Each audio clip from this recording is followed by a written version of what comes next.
President Trump, what's your thought about why the markets are so spooked? Do you think? Well, we understand that on August 1st, a new executive order will be signed that effectively level sets where we are with tariff negotiations for a number of countries. We don't know exactly what will be in that executive order. Deals are being cut as we speak in the run-up to midnight. I knew it at the beginning, and it was indeed very tough, but we came to good conclusions for both sides. So again, congratulations and many thanks. Thank you very much. Thank you.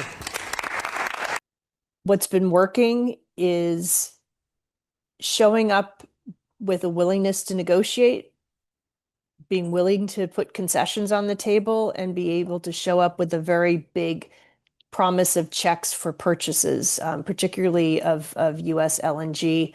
With South Korea, it was putting shipbuilding on the table. With Japan, it was a whole host of potential investments.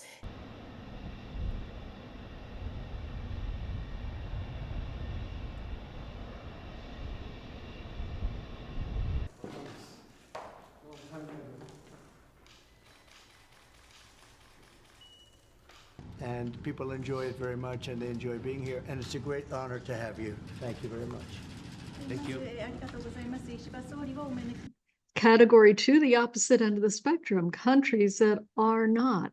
They may say they're negotiating, they may be cutting little deals here and there, they may be making concessions here and there, but we're not talking framework agreements anywhere. And the two big ones, really big, Australia and Canada.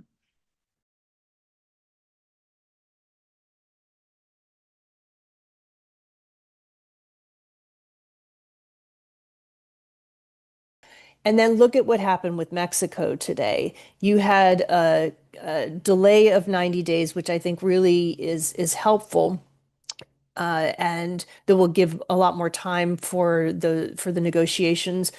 Y pues como ya publicó el presidente Trump y publicamos nosotros, son 90 días, nos mantenemos como estamos, y son 90 días para seguir platicando, dialogando, construyendo un acuerdo de más largo plazo. It's amazing. It's amazing. Cambodia is not doing so hot.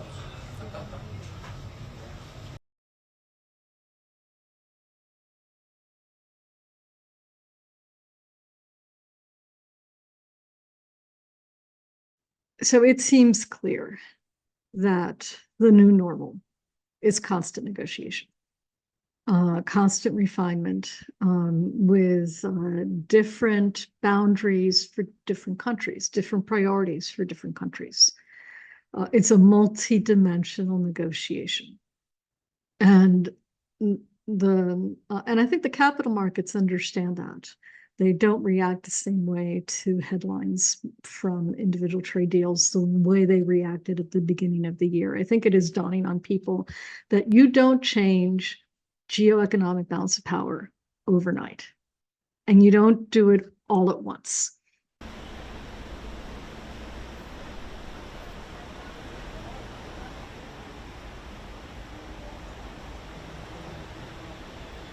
Mexican President Claudia Sheinbaum announced that tariffs threatened by Trump would once again be delayed 90 days for the two countries to negotiate.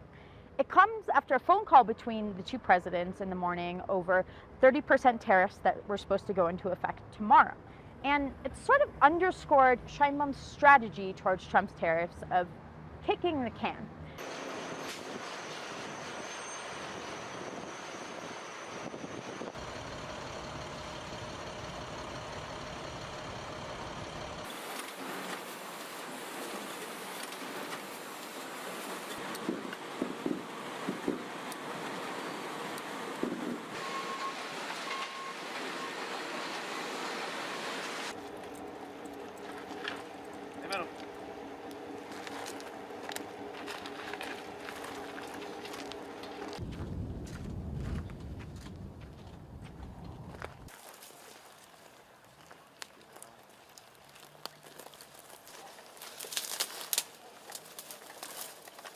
Sheinbaum has maintained a good relationship with Trump as he's launched threats and delayed tariffs month to month. And it's been relatively effective.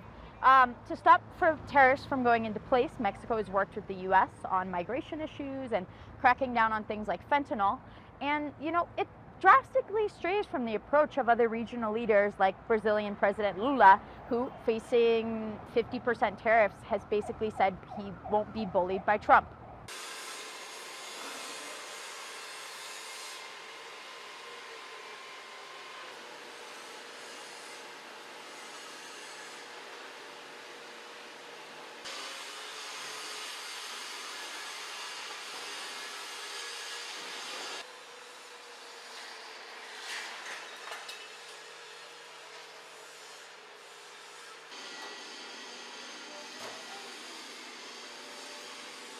But experts say Sheinbaum's strategy of delaying is also having a negative long-term impact.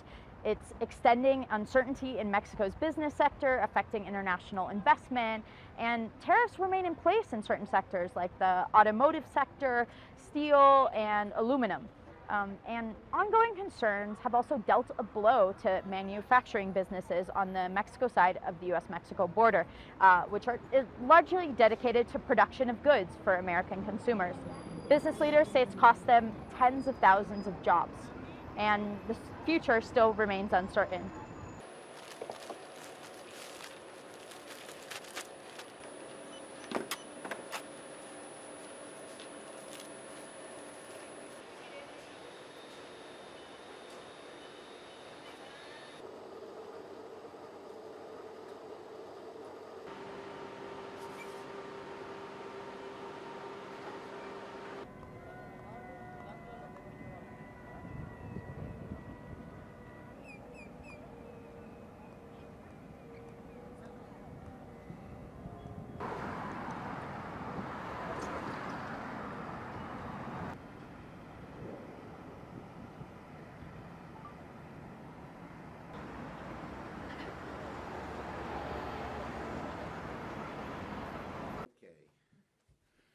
All right. Good afternoon, everybody.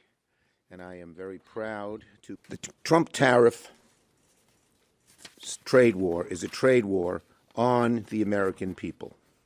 We've seen this week the chaos and uncertainty. Business investment down 3%, in good part because people don't know what the tariffs will be. No one knows what's coming when Donald Trump has no plan, no strategy, and he's not honest about what he presents. But we do know one thing. Tariffs are up since Trump took office. Look at the price of goods. Leather, 40% higher. Fresh produce, 7% higher. Cars, 12% higher. Computers and electronics, 18% higher. It is estimated the average American family will pay $2,400 more a year because of the Trump tariff tax. Meanwhile, if there's one country that's benefited from all this chaos, it's China. So, our kids, our grandkids, and even us, we're going to suffer when China starts catching up and getting ahead of us on key industries like AI, where they can dominate many parts of the global economy and even the way of global thinking. And this Trump trade recipe is a recipe for corruption. All the details about these so-called agreements are hidden. Nobody knows about them. And in fact, often they get denounced by a so-called signer before they even get in the news media. This is a recipe for corruption. When the administration talks about how much revenue is coming from these tariffs, the revenue is coming right out of the pockets of Americans. Don't be fooled. The parade of handshakes, press releases is meant to distract from the very real possibility the Federal Court of Appeals will rule that the Trump administration does not, never had, the legal authority to unilaterally raise taxes on imports without coming to Congress first. Let's be clear. What the Trump administration is trying to pull off is the unconstitutional power grab of Congress's revenue-raising authority. Why should we stand back and let the President of the United States raise taxes on Americans with these tariffs? The American people deserve transparency and they deserve lower prices. They were promised lower prices. Where are they? Hey, you guys, watch 232. It's like the Canadians think it's just impossible. Did you see the